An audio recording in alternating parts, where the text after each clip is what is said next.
Confartigianato Donna Impresa ha organizzato il suo tradizionale meeting formativo per la prima volta in Veneto ed ha chiamato circa 150 imprenditrici da tutta Italia per formarsi su fare rete e come migliorare le relazioni tra imprese. È un tema centrale perché non c'è solo la collaborazione tra imprese, ma bisogna anche saper dialogare e tessere contatti e saper lavorare assieme. Alla presenza del presidente nazionale Merlette e del presidente regionale Luigi Curto è stata organizzata questa iniziativa al BHR di Treviso.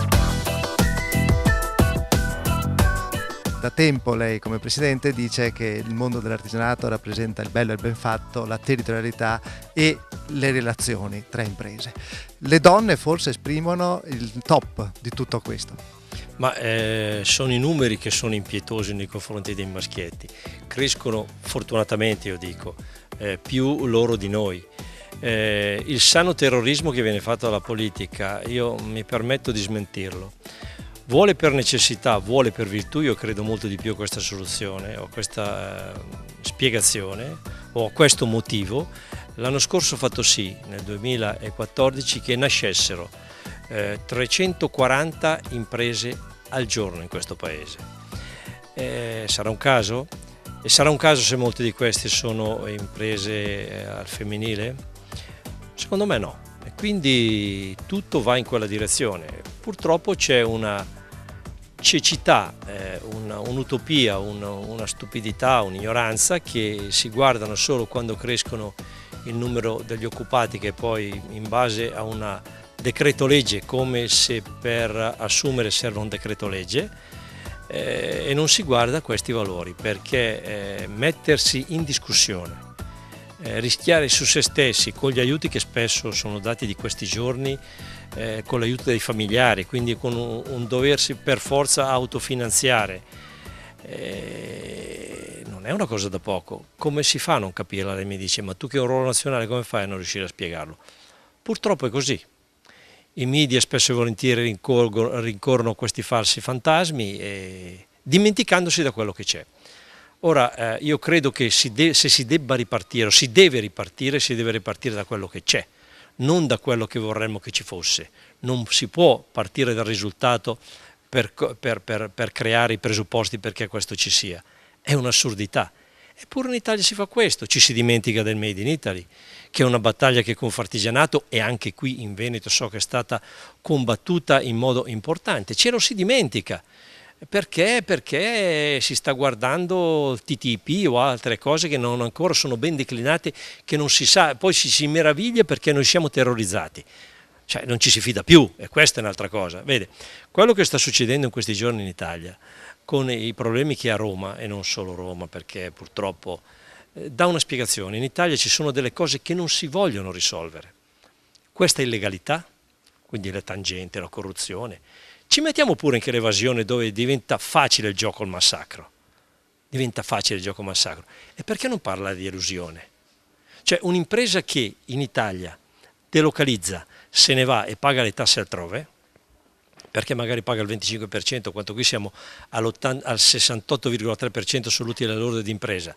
L'elusione in Italia sicuramente, perché i dati sono certi, stima però un po' per difetto, siamo attorno ai 60 miliardi di euro. Perché non vogliamo parlare anche di elusione?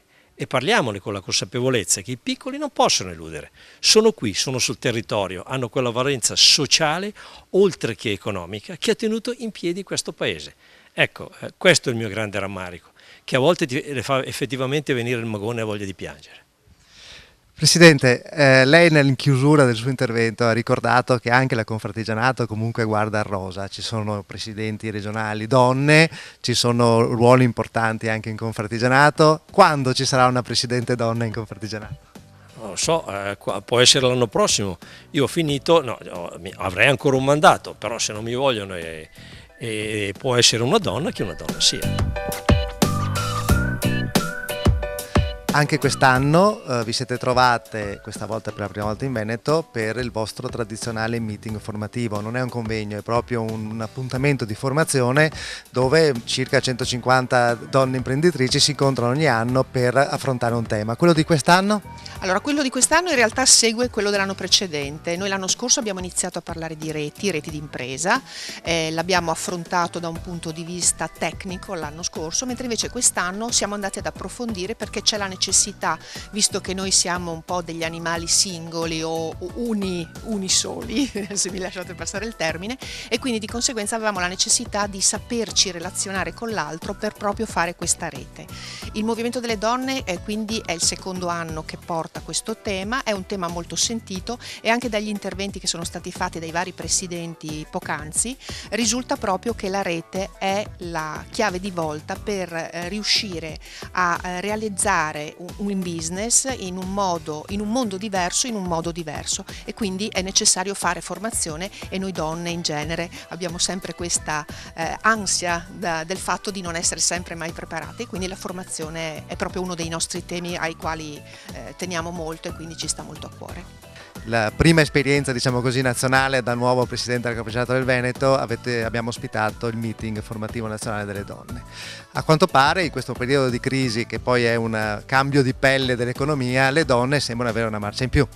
Assolutamente sì, io sono anche grato dell'opportunità che mi è stata data dal gruppo Donne di poter ospitare questo importante evento in Veneto a qualche mese dalla mia elezione. Sono grato ai presidenti provinciali del Veneto che mi hanno sostenuto in questa iniziativa, perché la Confederazione del Veneto crede molto all'imprenditoria femminile. I numeri stanno dando assolutamente ragione alla crescita in questo momento post crisi, che vede l'imprenditoria femminile crescere di 5 punti e mezzo percentuali in Veneto rispetto a una crescita dell'1,2, e quindi credo che investire molto nel fattore umano al femminile ma anche dell'imprenditoria giovanile siano due sfide fondamentali, come diceva lei, nel cambio di pelle che il nostro sistema confartigianato deve fare e deve trasmettere chiaramente alle nuove generazioni, agli start-up al femminile e anche a chi evidentemente, visto che si parlerà anche di rete, mettere assieme imprese al maschile con imprese al femminile. Credo che sarebbe una strategia assolutamente vincente e fondamentale per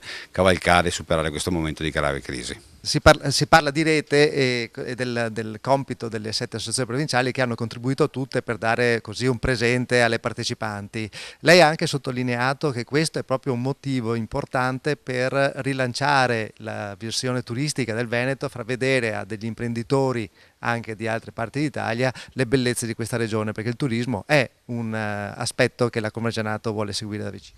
Assolutamente sì, voglio sempre ricordare lo strumento informatico che abbiamo messo in campo, Discovery Turismo, Artigianato Turismo, che è un portale straordinario, deve crescere nei numeri, quindi una grande opportunità per le nostre imprese che possono presentarsi al vasto pubblico mondiale di internet, ma del nostro territorio. Io anche nel portale saluto alle ospiti convenute da fuori regione. Qui credo che sia del tutto campanilistico ma di buon senso, ho voluto dire che sono ospiti di una delle regioni più belle d'Italia. Abbiamo tutto, abbiamo il mare, abbiamo i fiumi, abbiamo i laghi, abbiamo le città d'arte, abbiamo le Dolomiti, non ci manca assolutamente niente. Il tema che affrontiamo in queste 2 giornate è alleniamoci alla rete, quindi un tema che sostanzialmente vuole proiettare sia da un punto di vista dirigenziale ma soprattutto da un punto di vista imprenditoriale le nostre imprese in un contesto formativo che ovviamente riesca a fare in modo che la cultura dell'imprenditore, delle volte più individualista, riesca a cambiare passo, riesca a valutare e a valorizzare quelle che possono essere le capacità e i vantaggi di essere assieme ad altri imprenditori, quindi non più concorrenti ma insieme per un obiettivo unico. L'obiettivo unico è far business magari in mercati che prima da soli non si potevano raggiungere, e soprattutto creare un sistema di opportunità economiche che ad ampio raggio, assieme alle confederazioni, diano l'opportunità alle nostre imprese di crescere velocemente in un mercato dove anche il margine operativo lordo di qualsiasi impresa fa la differenza. Una battuta, visto che si sono appena chiuse le elezioni regionali, un pensiero verso un presidente molto forte, perché Zaia ha vinto bene, avrà un grande potere. Le donne cosa gli chiedono? Una cosa.